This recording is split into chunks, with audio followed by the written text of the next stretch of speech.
These legendary stars lit up the worlds of music, film, and sports with their incredible talents until fate took them in the most shocking and unexpected ways you could imagine. From scarf accidents to simple errands gone horribly wrong, these tragic endings remind us that sometimes the most ordinary moments turn out to be the most dangerous. Dottie West, country's queen, takes her final ride. The pioneering country music trailblazer was rushing frantically to perform at the Grand Ole Opry stage when her trusty car suddenly broke down on that fateful August 30th evening in 1991. Dottie wasn't just any performer. She was one of Nashville's first female singer-songwriters who broke through barriers with her fiery red hair and golden pen. When neighbor George Jones graciously offered to help, she gratefully accepted what seemed like a blessing from a passing Good Samaritan. However, as they approached the dangerous Opryland exit ramp in the gathering darkness, Jones catastrophically misjudged the curve, roaring into it at 55 miles per hour, instead of the clearly posted 25-mile-per-hour limit. The car launched into the air like a missile before slamming into the concrete embankment with the crushing force of a freight train collision. The impact mangled both the vehicle and Dottie's body beyond recognition. West miraculously survived the initial brutal impact, her country music toughness keeping her going as emergency responders fought desperately to extract her from the twisted wreckage. But the internal injuries were too catastrophic for even modern medicine to overcome. She was 58 years old when Nashville lost one of its most influential voices. Lisa Left Eye Lopes, TLC's fiery soul forever silenced. On that tragic April 25th, 2002, the electrifying TLC member was navigating the treacherous, winding jungle roads of La Ceiba, Honduras, during what was meant to be a deeply spiritual cleansing retreat away from the pressures of fame. Lisa had always been the wild card of the group, bringing raw edge and fierce attitude to their polished R&B sound, with her signature look and no-holds-barred personality. When she desperately swerved to avoid an oncoming truck and then another approaching vehicle on the narrow mountain road, her rented Mitsubishi Montero SUV completely lost control, rolling violently multiple times like a metal tumbler before crashing into two massive roadside trees. Not wearing a protective seatbelt in the pre-airbag era vehicle, she was horrifically thrown through the shattered windows during the devastating multi-roll sequence. The vibrant 30-year-old was pronounced gone at the scene, surrounded by twisted metal and broken glass scattered across the jungle floor. Most eerily prophetic and spine-chilling, just days earlier she had spoken directly on camera about sensing a dark, ominous presence following her everywhere she went, as if something terrible was stalking close behind her every step. That footage still haunts TLC fans worldwide to this day. Tom Mix, the original silver screen, Cowboy's last desperate ride. The legendary silent film Western icon was taking what he believed was a time-saving shortcut through the scorching Arizona desert landscape in October 1940, after visiting the local sheriff in dusty Tucson on routine business. Tom Mix wasn't just another actor, he was the blueprint for every American Western hero who followed, having starred in over 300 films and performed stunts that made women swoon and men aspire to his rugged masculinity. As Mix sped south of Florence in his cherished convertible along the desolate highway, something went catastrophically wrong with either the vehicle or his control of it. He lost complete control at high speed, and the convertible flipped with bone-crushing violence, launching both metal debris and Mix himself through the air with brutal force that defied survival. A heavy aluminum suitcase from the back seat became a lethal projectile, striking his head with sledgehammer force and delivering the blow that no stunt coordinator had ever choreographed. The man who had miraculously escaped thousands of carefully choreographed on-screen dangers finally met his genuine, unavoidable end in the dusty, unforgiving heat of Arizona's merciless landscape at age 60. A roadside memorial still marks the exact spot where the Cowboys' final ride ended. Harry Chapin, the master storyteller's final highway journey. The beloved Cats in the Cradle singer and passionate humanitarian was selflessly driving to perform at yet another free benefit concert on July 16, 1981, something he did frequently and generously throughout his career, often donating more time to charity than to paid performances. Harry had built his reputation not just as a musician, but as a masterful storyteller who could spin raw human emotion into unforgettable songs about taxi drivers, distant fathers, and everyday heartbreaks that resonated with millions. While traveling in his modest Volkswagen Rabbit along the busy multi-lane Long Island Expressway during the afternoon rush hour, he never saw the massive 18-wheeler semi-truck approaching from behind at devastating high speed like a runaway freight train. The collision crumpled his small, defenseless car like fragile paper in a hydraulic press, and orange flames immediately erupted from the ruptured fuel tank, engulfing the twisted wreckage in an inferno. Chapin, only 38 years old and at the peak of his creative powers, passed while heading to help others in desperate need. A final, beautiful act of characteristic generosity and selflessness that perfectly defined his compassionate approach to life and music. The irony that his final journey was one of service made the tragedy even more heartbreaking for those who knew his generous spirit. Eddie Cochran, rock and roll's brightest young flame, tragically extinguished. The electrifying Summertime Blues and Come On Everybody rocker was riding in a hired taxi with his devoted fiancée Sharon Sheely and fellow rock pioneer Gene Vincent heading toward London's Heathrow Airport.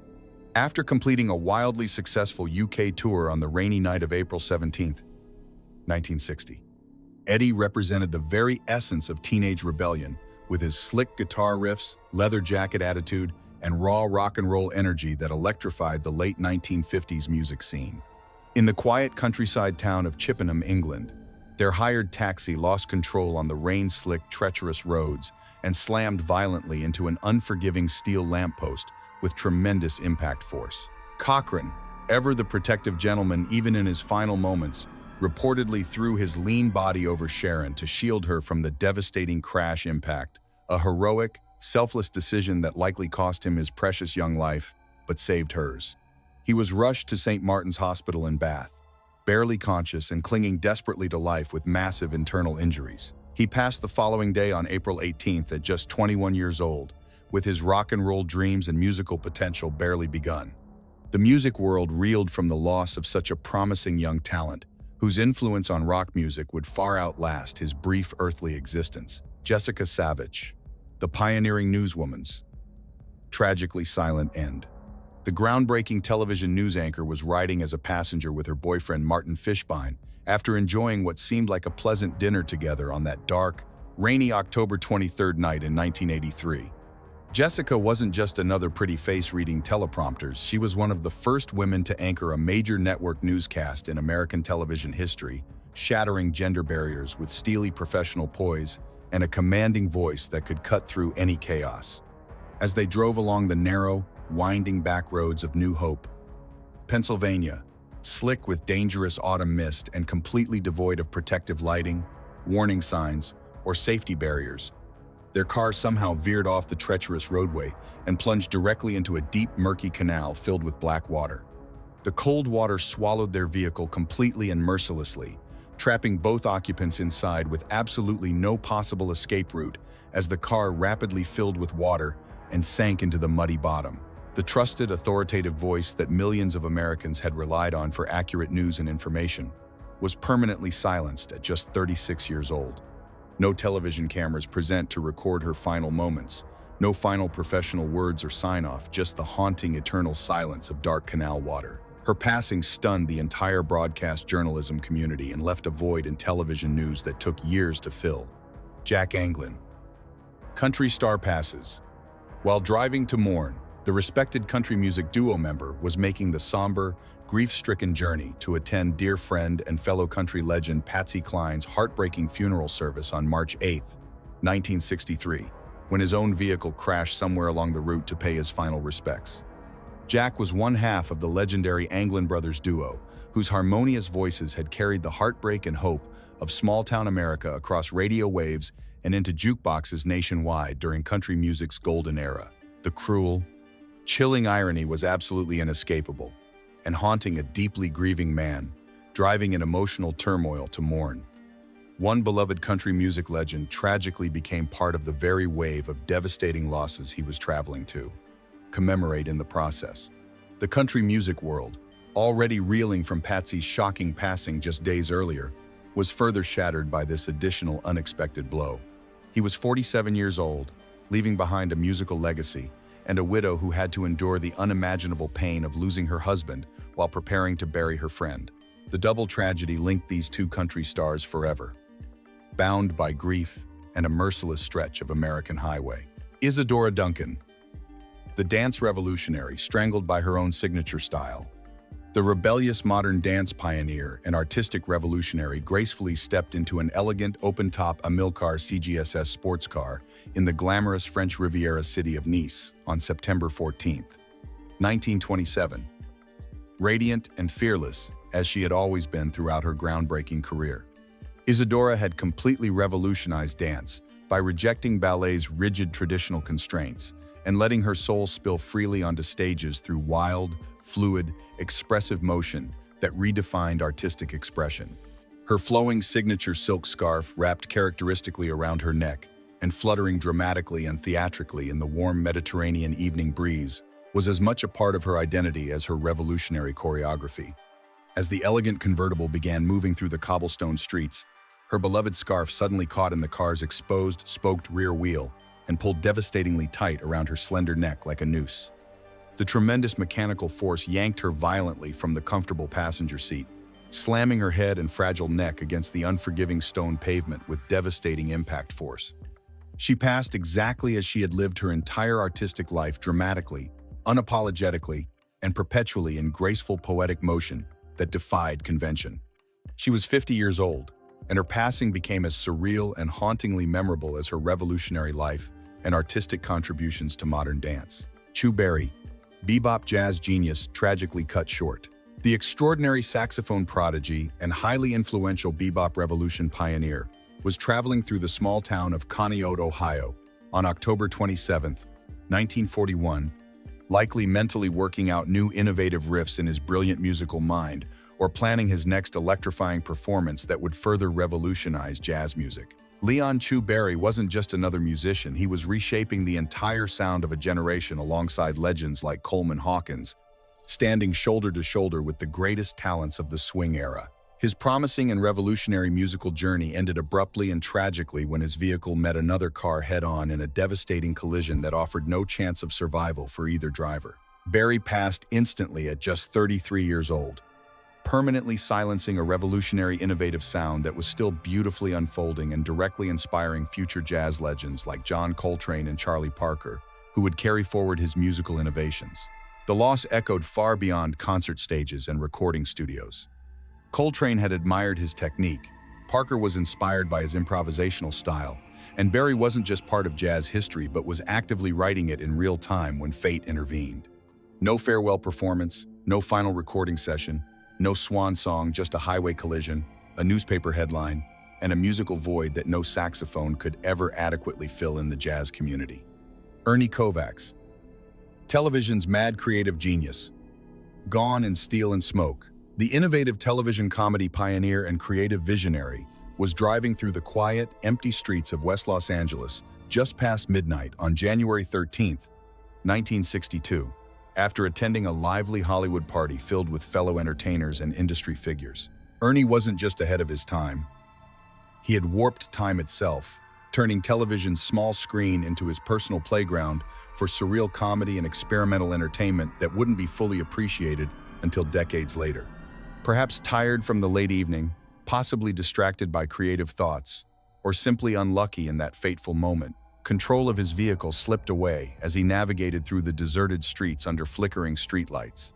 His Chevrolet Corvair station wagon suddenly veered without warning and smashed directly into a power pole with tremendous bone-crushing force, the impact so severe it ejected him through the passenger side door onto the hard, unforgiving concrete pavement below.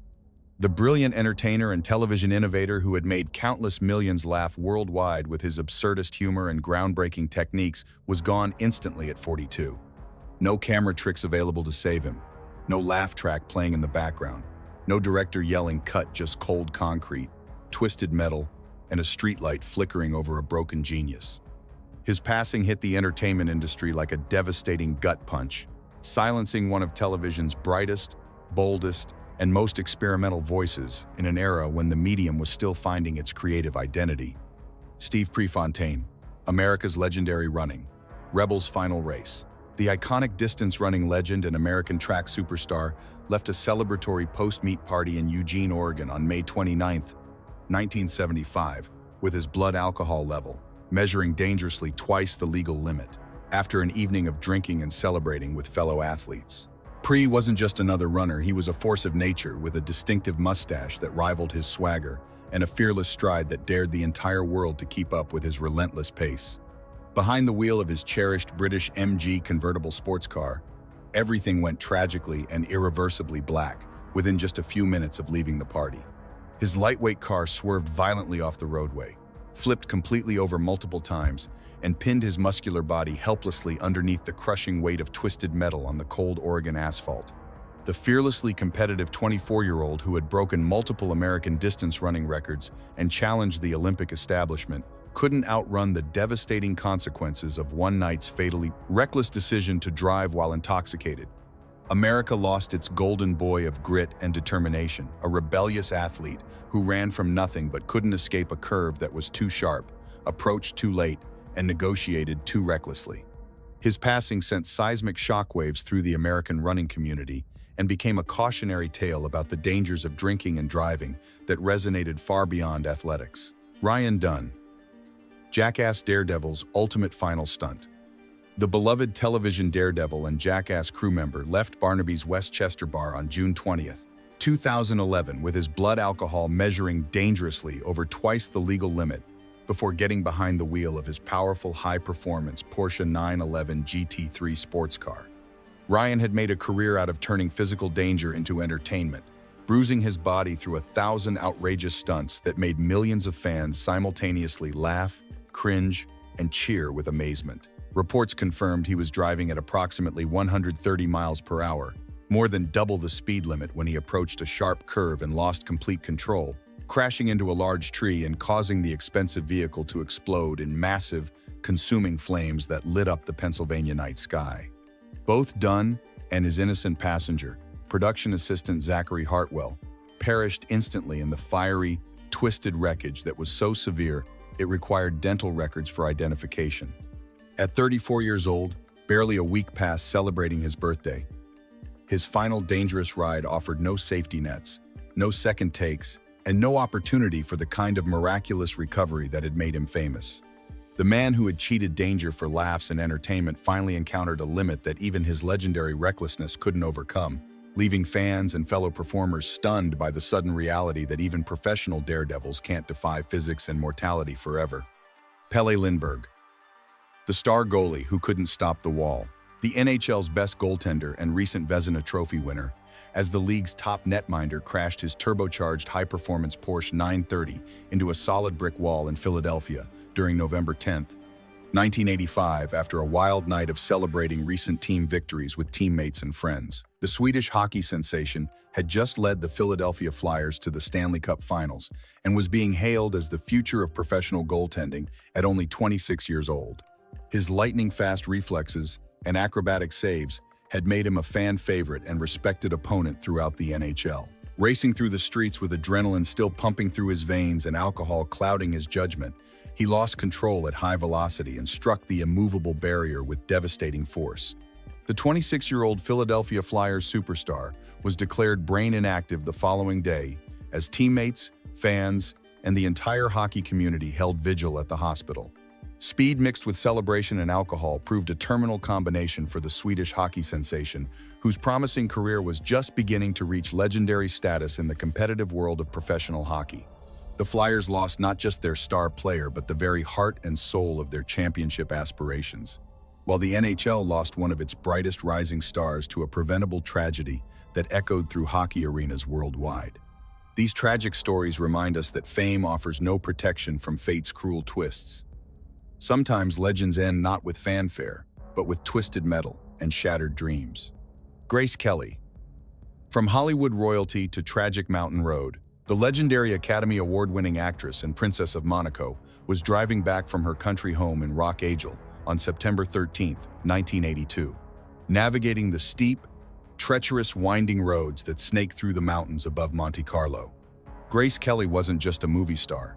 She was the embodiment of elegance and sophistication, who had conquered Hollywood with unforgettable performances in Alfred Hitchcock, masterpieces like Rear Window and Dial M for Sanzal, Murder, before marrying Prince Rainier and becoming genuine royalty. Her 17-year-old daughter, Princess Stéphanie, sat in the passenger seat as they descended the narrow mountain road in their 1972 Rover P6 3500. Suddenly, Grace suffered a mild stroke while behind the wheel, causing her to lose complete control of the vehicle on the dangerous curves. Stéphanie desperately tried to grab the steering wheel and regain control, but it was too late. The car plunged off the steep roadside and tumbled 100 feet down the rocky mountainside in a terrifying descent. The 52-year-old princess was rushed to Monaco hospital with severe head injuries, slipping into a coma as doctors fought to save her life. Her husband, Prince Rainier, and their 3 children maintained a heartbreaking vigil at her bedside as the world held its breath. She passed the following day on September 14th, leaving behind not just a grieving principality but millions of fans worldwide who had watched her transform from Hollywood's golden girl into a beloved European monarch. The woman who had graced the silver screen with such poise and beauty met her end on the same dangerous roads she had traveled countless times, a tragic twist of fate that stunned the entertainment world and European nobility alike. Jayne Mansfield. The bombshell's final midnight journey. The platinum blonde Hollywood icon and traveling along a dark, foggy stretch of U.S. Highway 90 between Biloxi and New Orleans in the early morning hours of June 29, 1967. Heading to a television appearance after performing at a nightclub in Biloxi, Mississippi. Jayne Mansfield wasn't just another blonde actress trying to replicate Marilyn Monroe's success. She was a legitimate talent with a reported IQ of 163 who spoke 5 languages and played the violin, though Hollywood typecast her as just another dumb blonde bombshell. Her 1966 Buick Electra 225, driven by her lawyer and boyfriend Sam Brody, was speeding through the night at approximately 80 miles per hour when they approached a tractor trailer that had slowed down due to a thick cloud of mosquito fogger spray pumped by trucks to control the insect population along the highway. In the darkness and reduced visibility, Brody never saw the massive truck until it was too late. Their sedan slammed into the rear of the 18-wheeler at full speed, and the impact was so catastrophic that the entire top of the car was sheared completely off. The 34-year-old actress, along with Brody and their driver Ronnie Harrison, perished instantly in the violent collision, while her 3 children sleeping in the back seat, including future Law & Order SVU star Mariska Hargitay, who was only 3 years old, miraculously survived with minor injuries. The horrific nature of the crash spawned urban legends that persist to this day, though the truth was tragic enough, without embellishment. A talented performer reduced to her physical appearance during her lifetime met an end on a lonely highway, her promising comeback cut short by fog, speed, and a moment of fatally poor visibility that transformed a routine drive into Hollywood's most gruesome traffic tragedy.